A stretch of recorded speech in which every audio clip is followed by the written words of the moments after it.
भा और इसके दोस्त हाथों में नोट पकड़े एक दूसरे के सर पर रखते हुए नोट वार रहे थे और एक मोटा जनाना सा मर्द के जिसने अपने मुंह में पान रखा हुआ था बड़ी तेजी से वो नोट उठा उठाकर एक थैले में डाल रहा था। एक अजीब सा हंगामा बरपा था क्योंकि वो डांसर लड़के डांस कम और ठुमके ज्यादा लगा रहे थे। फिर मैंने देखा कि मजीदे ने भा के कान में कोई बात की है तो भा ने अपने सर को जोर से नफी में हिला दिया। इसके बाद मजीदे भाई ने एक बार फिर भा के कान में कोई बात की और इस दफा भा ने हाँ में इसका जवाब दिया। फिर मजीदा भा से अलग हुआ और इन डांसरों के गुरु को इशारे से अपने पास बुलाया और जब वो भाई के पास आया तो मजीदे भाई ने इसके कान में कोई बात की। इसकी बात सुनकर गुरु ने सर हिलाया और जो खूबसूरत सा डांसर लड़का जो मजीदे के साथ बार बार लग रहा था इसे कुछ इशारा किया तो वो लड़का आहिस्ता आहिस्ता चलता हुआ एक साइड पर हो गया। हर काम अमलियात और जिन्नात के जरिए एक रात के अमल से 100% गारंटी से करवाएं। वो बहन भाई जो तरह तरह के आमिलों से तंग आ चुके हैं उनको मेरा खास पैगाम, एक बार का राब्ता आपकी खुशियों का बहाना बन सकता है। कोई काम बगैर हदिया नहीं होता। जिन्नात को अपने बस में करके अब तक लाखों लोगों को फायदा दे चुके हैं। अगर आप भी किसी परेशानी में मुब्तला है, मसलन मोहब्बत में नाकामी, कारोबारी बंदिश, जिन्नातों आसे, पसंद की शादी, तलाक का मसला, घरेलू झगड़ा, अब दुनिया का कोई काम नामुमकिन नहीं, सिर्फ एक बार राब्ता। इसे कुछ इशारा किया तो वो लड़का आहिस्ता आहिस्ता चलता हुआ एक साइड पर हो गया। फिर मैंने मजीदे भाई की तरफ देखा तो इसने पैसे फेंकने बंद कर दिए थे और वो भी पीछे की तरफ हट रहा था।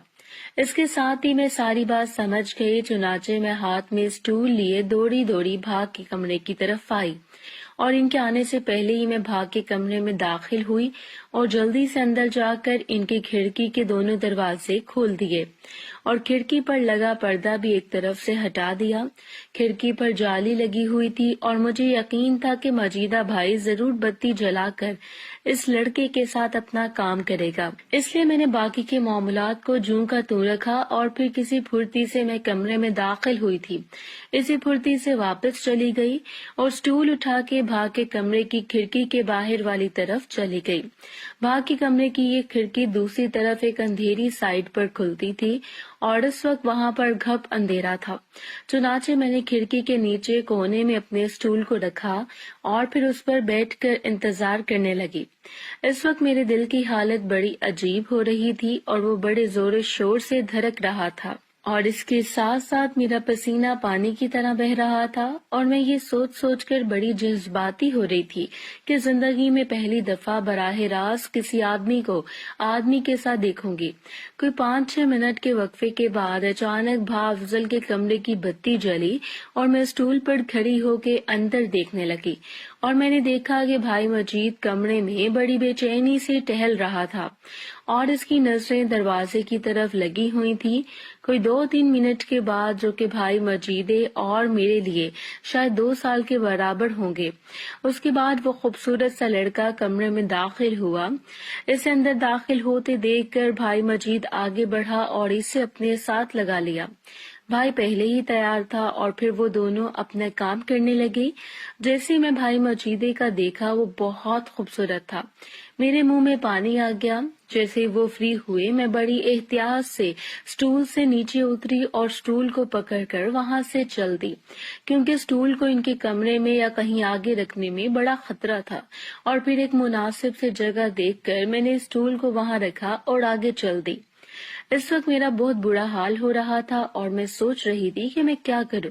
सोचते सोचते मुझे जेदे साईं की याद आई और फिर मैंने तहैया कर लिया कि चाहे कुछ भी हो आज रात मैं जेदे से लेकर रहूंगी। इस सोच ने मुझे कुछ संभाला दिया और इसके साथ ही इधर उधर देखते हुए मैं बड़े मोहतात अंदाज में बरामदे से होती हुई मैं अपने कमरे में पहुंच गई।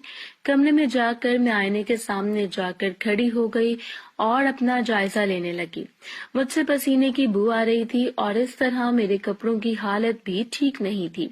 मैं जल्दी से बाथरूम में घुस गई और जल्दी जल्दी नहाकर बाहर आ गई और फिर हल्का मेकअप किया और बहुत सा परफ्यूम लगाकर बाहर निकल आई। तैयार होकर जैसे मैं लॉन में पहुंची तो दूर से अम्मा ने मुझे देख लिया और वो तीर की तरह चलती हुई मेरे पास आकर मुझे डांटते हुए बोली कि तुम बार बार कहाँ गुम हो जाती हो।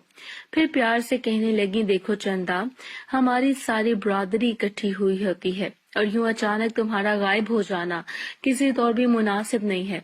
फिर इन्होंने मेरी तरफ घूरी डाली और बोली, वैसे तुम अब तक थी कहाँ? तो मैंने इनसे कहा, जाना कहाँ है अम्मा, पहले तुम। फिर एक तरफ इशारा करते हुए कहा, मैं इन लड़कियों के साथ बैठी थी और अम्मा हराम है जो इन लड़कियों ने सवाए एक दूसरे की गीबत के ये कपड़े, ये किसने क्या ड्रेस पहना है, कोई और बात की हो। इसके बाद फिर मैं बोर होकर थोड़ा इधर उधर घूमी और फिर कमरे में जाकर नहाई और नया ड्रेस पहनकर आपके सामने हूँ। मेरी बात सुनकर अम्मा ने एक ठंडी सांस भरी और बोली, पता नहीं क्यों तू बाकी लड़कियों से मुख्तलिफ क्यों है। फिर मुझे आंखें निकालते हुए कहने लगी, खबरदार जो अब तू कहीं इधर उधर हुई जाकर अपने मेहमानों को अटेंड कर। और इससे पहले वो कोई और बात करती, अचानक इनके चेहरे पर शुगुफ्तगी जाहिर हुई और वो मेरा हाथ पकड़े हुए आगे बढ़ी। मैंने भी अम्मा की तरह सामने देखा तो वकार अंकल और सदफ आंटी लॉन में दाखिल हो रहे थे।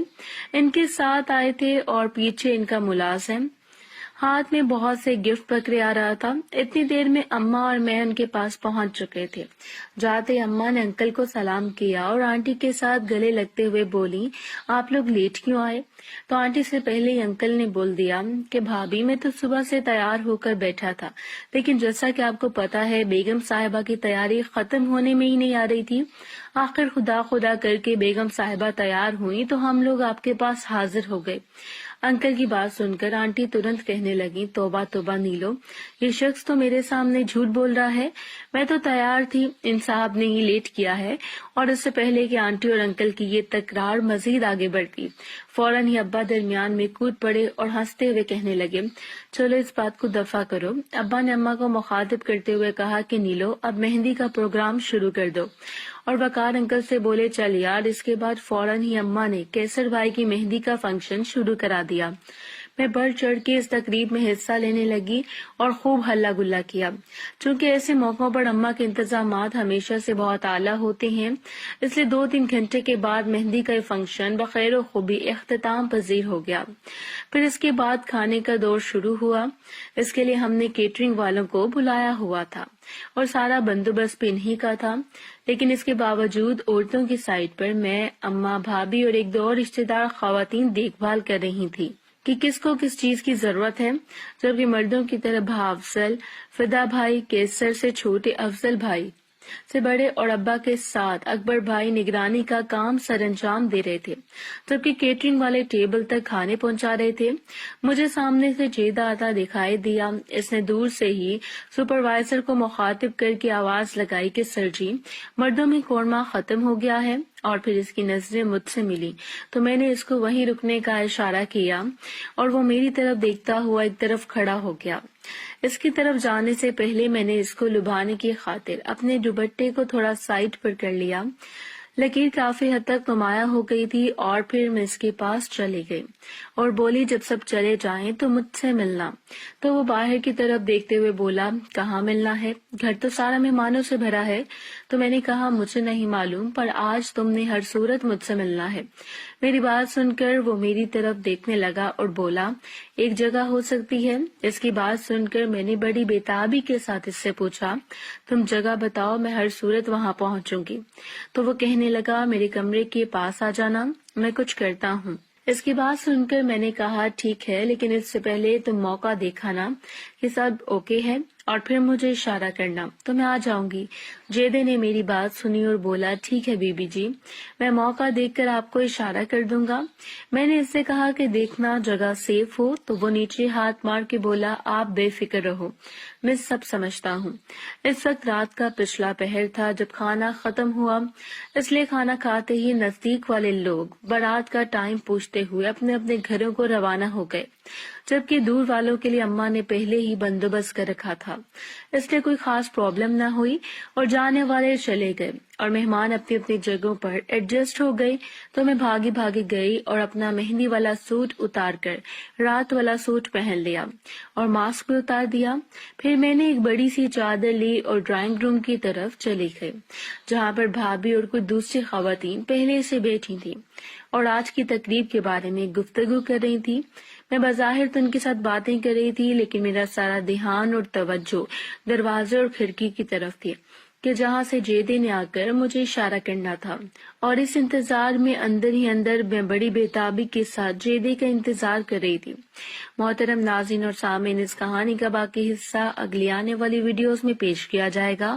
اگر آپ کو ویڈیو اچھی لگے تو ویڈیو کو لائک اور ہمارے چینل کو سبسکرائب ضرور کریں۔ شکریہ۔